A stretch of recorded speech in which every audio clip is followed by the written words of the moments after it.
28 minutes after the hour now, Venezuela once again accepting U.S. deportation flights after President Trump said the airspace above and around the country should be considered closed. The commander-in-chief doubling down on his mission to protect national security and stop the Maduro regime.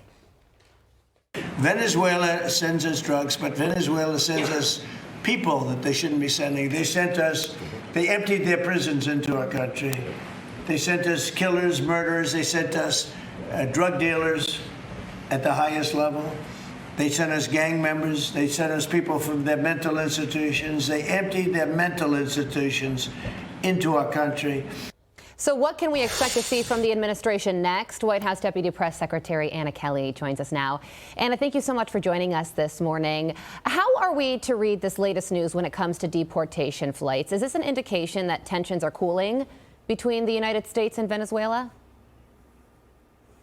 Well, look, the president and the entire administration have been consistent throughout all of this. Maduro is not the legitimate ruler of Venezuela. He is the leader of a narco-terrorist cartel. And as you played for your viewers here, the president reiterated that yesterday. They are sending the absolute worst of the worst into our country. Drug dealers, rapists, illegal aliens seeking to destroy our country with these illicit narcotics. And so this president hasn't taken any options off the table when it comes to carrying out his mandate to eliminate this scourge of illicit drugs coming into our homeland. Because remember, this president was resoundingly elected on a promise to deport illegal aliens and also to take on the cartels. That is something he promised all the way back in 2023. So he's going to continue to do that to protect families across the United States from these illicit narcotics that tragically are killing far too many people in our country. The Wall Street Journal op-ed that I'm about to read really highlighting the fact that nothing is off the table. Quote, the high stakes in Venezuela, the president has assembled an invasion-sized naval force in the Caribbean, including a carrier task force. The political cover for this intimidation campaign is that Mr. Trump is fighting drug cartels, but you don't send 25% of the Navy's deployed warships, F-35 fighters, and thousands of Marines merely to blow up drug boats. So, Anna, the question then becomes, what is the administration's next steps when it does come to Venezuela? And are boots on the ground an option?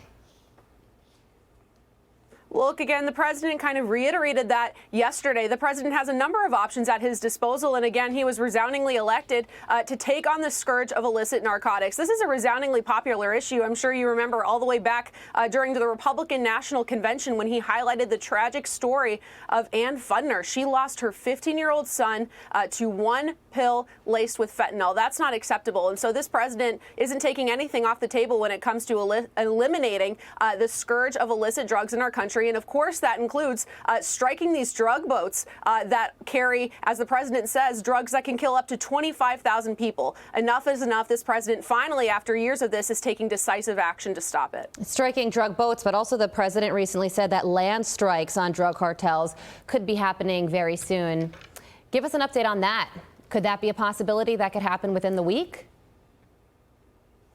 Well, the president did say yesterday that it is a possibility, and I won't get ahead of him on any specific military actions. But again, this is a crisis in our country. Fentanyl is the #1 killer of Americans between the ages of 18 and 49. Enough is enough, and the president is tired of leaders who talk about this and don't take action. This president, in contrast, is taking decisive action. Of course, he already has secured the border, but we also need to carry out that massive deportation of illegal aliens, and we also need to strike these drug boats. The drugs are coming both by land and by sea, and so this president is tackling that issue on all fronts to make sure there is no way that these drugs can come into our homeland and kill Americans. Meantime, the Department of Homeland Security announcing an immigration crackdown in New Orleans called Operation Catahoula Crunch. In a statement released by the DHS Assistant Secretary Tricia McLaughlin, she writes, quote, it is asinine that these monsters were released back onto New Orleans streets to commit more crimes and create more victims. Catahoula Crunch targets include violent criminals who were released after arrest. You know, we've heard a lot about Chicago and other cities, but how bad is New Orleans that it was the latest, the most recent city added to the DHS's targeted crackdown? Well, Trisha's exactly right. The concept of these sanctuary city policies is asinine because what happens is you have these illegal immigrants who, of course, are illegal. They illegally entered our country. And then under these ridiculous sanctuary city policies, even if they committed crimes, which, by the way, in New Orleans includes violent crimes, crimes like armed robbery, assault, crimes against children, those individuals, no matter how heinous those crimes are now basically allowed to stay in these cities because law enforcement locally is handcuffed. They're not allowed to act and deport and arrest and deport these illegal aliens. And so that is why DHS, rightfully so, is stepping in, launching this operation to carry out, again, this president's promise to carry out the largest deportation of criminal illegals in history, focusing on these egregious criminals who are endangering communities across our country. White House Deputy Press Secretary Anna Kelly, we thank you so much for joining us this morning. We appreciate your time, as always. Thank you.